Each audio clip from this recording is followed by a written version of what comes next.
XEN صاحب کے ساتھ اور بھی خرچات ہیں، دور الائی میں رہے ہیں، پھر اس کے بعد وہ کھلات میں رہے ہیں۔ اس مہنگائی کے دور میں وہ کوئی اپنا گھر ہی نہیں سنبھال سکتے، لیکن مخصوص صاحب ہمارے ہر سال جو ہے نا ماشاءاللہ باہر ملک دورے کے لیے بھی جاتے ہیں۔ یہ پیسے کہاں سے آ رہے ہیں تو اس کی بھی شفاف انکوائری ہونی چاہیے۔ بلوچستان کے عوام اور میڈیا نمائندگان اور میرے بیٹھے ہوئے ٹھیکیدار بھائیوں دوستوں اور ایماندار سرکاری افسران کا آج میں اس اہم معاملے پر آواز سننے کے لیے ان کی موجودگی میں کچھ چیزیں عرض کرنا چاہتا ہوں۔ آج میں جس مسئلے پر بات کرنے کے لیے آیا ہوں وہ کوئی ذاتی یا انفرادی معاملہ نہیں، بلکہ بلوچستان کے عوام کی خون پسینے کی کمائی، ان کے ٹیکس کے پیسوں کے ضیاع سے متعلق ہے۔ یہ پیسے جو حکومت بلوچستان نے ترقیاتی منصوبے، عوامی فلاح اور بہبود ڈھانچے کے فلاح کے لیے مختص کیے، مگر افسوس کہ چند سرکاری افسران بالخصوص ایکسین صاحب نے ان رقم کو اپنے من پسند ٹھیکیداروں کو نوازنے کے لیے استعمال کیا۔ اس میں خاص کر کے میں آپ لوگوں کو یہ بتانا چاہتا ہوں کہ بلیلی روڈ کوئٹہ میں خواتین اور بچوں کے بیکاریوں کے لیے ایک فلاحی گھر تعمیر ہونا تھا۔ پی ایس ڈی پی میں اس کے لیے مختص کیے گئے تھے کچھ پیسے۔ P S D P number اس کا 5482 اور اسی جگہ اسی دن یہ ایک اور کام بھی اپلوڈ ہوا تھا جو لائف اسٹاک فارم کا تھا۔ XEN building Kuchlak CNWPP&H department Quetta میں 3/10/2025 کو اپلوڈ ہونے والے کاموں کا، جس میں ایک کام 17 کروڑ روپیہ منصوبے میں 49 ٹھیکیداروں نے BPRA کے ویب سائٹ پر ٹینڈر اپنے اپلوڈ کیے تھے، جن سے ایکسین صاحب نے 48 کو ڈسکوالیفائی کر کے انہیں فارغ کر دیا اور اپنے من پسند ایک ٹھیکیدار کو کام ایوارڈ کر دیا۔ اسی طرح ایک اور 4 کروڑ روپے کا کام تھا، 4.5 کروڑ کے قریب، جو لائف اسٹاک کا کام تھا۔ اس میں BPRA کے ویب سائٹ پر 25 کے قریب ٹھیکیداروں نے حصہ لیا تھا۔ ان میں سے بھی 24 کو ڈسکوالیفائی کر کے فارغ کر دیا اور ایک کو کوالیفائی کر دیا، اور BPRA کے ویب سائٹ پر وہ ایک ہی ٹھیکیدار کو انہوں نے کوالیفائی کر کے ٹینڈر اپلوڈ کر دیا۔ متعلقہ ایڈ کلرک کے پاس ہم نے CDR اور چالان جمع کرائے تھے اسی دن۔ تاہم افسوس کے ساتھ عرض ہے کہ ویب سائٹ سے ہمیں اطلاع ملی کہ مذاکر ایکسین صاحب دونوں کاموں کو الگ الگ کنٹریکٹر کو فل ریٹ پر دے دیا۔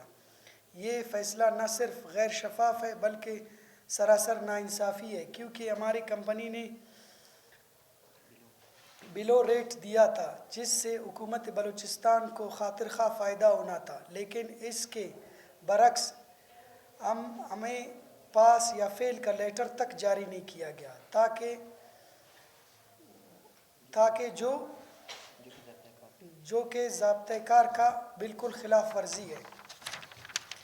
یہ طرز عمل نہ صرف حکومت خزانے کو نقصان پہنچانے کے مترادف ہے بلکہ شفاف ٹینڈرنگ کے عمل پر بھی سوالیہ نشان ہے۔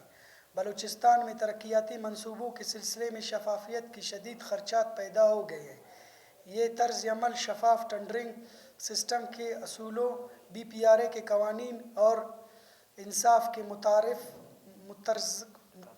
تقاضوں کے سراسر منافی ہے۔ پاکستان کے محب وطن شہری اپنے خون پسینے کی کمائی سے حکومت کو ٹیکس دیتے ہیں تاکہ ان پیسوں سے عوامی فلاح بہبود کے منصوبے مکمل کیے جائیں، نہ کہ خصوصاً افراد کو نوازنے کے لیے۔ ہم صوبے کے ذمہ دار ٹھیکیداران اس موقع پر chief secretary Balochistan secretary CNW Lal جان جعفر صاحب، جو کہ ہمارے نوجوانوں کے آئیڈیل ہے اور اللہ پاک نے ان کا ماضی اور اس کو اتنا خوبصورت رکھا ہے کہ ہم نوجوان اپنے لیے لال جان جعفر صاحب کو ایک آئیڈیل سمجھتے ہیں، اور وہ ایک نہایت ہی ایماندار اور مخلص انسان ہے۔ جس نے BNR میں آ کر تمام تر نظام کو بہتر کیا، اور ہم یہی توقع رکھتے ہیں کہ وہ اس ایکسین کے خلاف انشاءاللہ تعالی ضرور ایکشن لیں گے۔ اور BPRA managing director anti corruption اور دیگر متعلقہ تمام اداروں سے مطالبہ کرتے ہیں کہ وہ اس معاملے کی مکمل غیر جانبدارانہ تحقیقات کرائے۔ ہم بلوچستان ہائی کورٹ سے بھی گزارش کرتے ہیں کہ وہ از خود نوٹس لے کر تاکہ عوام کے ٹیکس کے پیسے کے تحفظ کو یقینی بنایا جائے۔ اور ہمیں کچھ ایکسین صاحب کے ساتھ اور بھی خدشات ہیں، کیونکہ ایکسین صاحب جو ہے نا ہمارے محترم پہلے لورلائی میں رہے ہیں، پھر اس کے بعد وہ کلات میں رہے ہیں، کلات کے بعد اب وہ کوئٹہ تشریف لائے ہیں۔ یہاں پر ان کے پاس بلڈنگ کچھ لاکھ کے چارج ہے، اور ایکسین صاحب ماشاءاللہ میں کہتا ہوں اس مہنگائی کے دور میں وہ کوئی اپنا گھر ہی نہیں سنبھال سکتے، لیکن مخصوص صاحب ہمارے ہر سال جو ہے نا ماشاءاللہ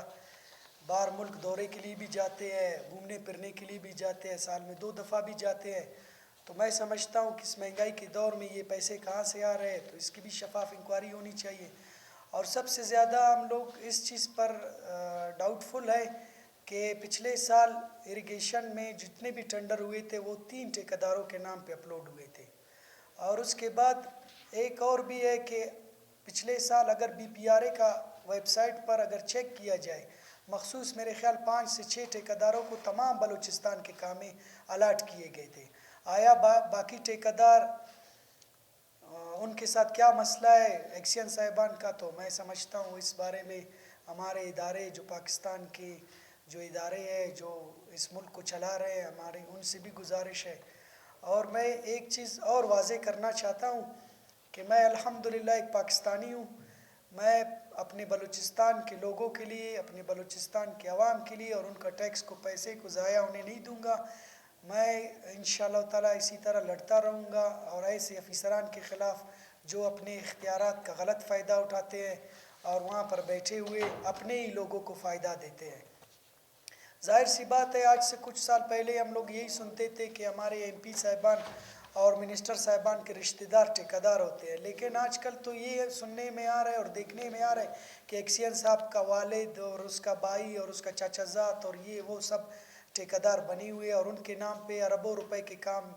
چل رہے ہیں۔ تو اگر کسی کو ڈاؤٹ فل ہے وہ BPRA کے ویب سائٹ پر پچھلے سال کے کامیں چیک کرے۔ اریگیشن کے تمام کامیں 3 کنٹریکٹرز اور 3 کمپنیوں کے نام پہ اپلوڈ ہوئے ہیں۔ تو آپ تمام دوستوں کا شکریہ، آپ لوگ ہمارے اس آواز کو محترم جناب لال جان جعفر صاحب تک پہنچائے۔ ہم نے بھی انہیں اپلیکیشن دی ہے، اور یہ اپلیکیشنوں کا میں نے الحمدللہ آج چیف سیکرٹری صاحب کو بھی اپلیکیشن دے دی ہے، اور یہ ہمارے سیکرٹری صاحب ہیں ان کو اپلیکیشن میں نے دی ہے، مینیجنگ ڈائریکٹر BPRA کو بھی میں نے اپلیکیشن دی ہے، اینٹی کرپشن کو بھی میں نے اپلیکیشن دی ہے، مطلب تمام تر اداروں کو میں نے اپلیکیشنیں اپنے سبمٹ کی ہے۔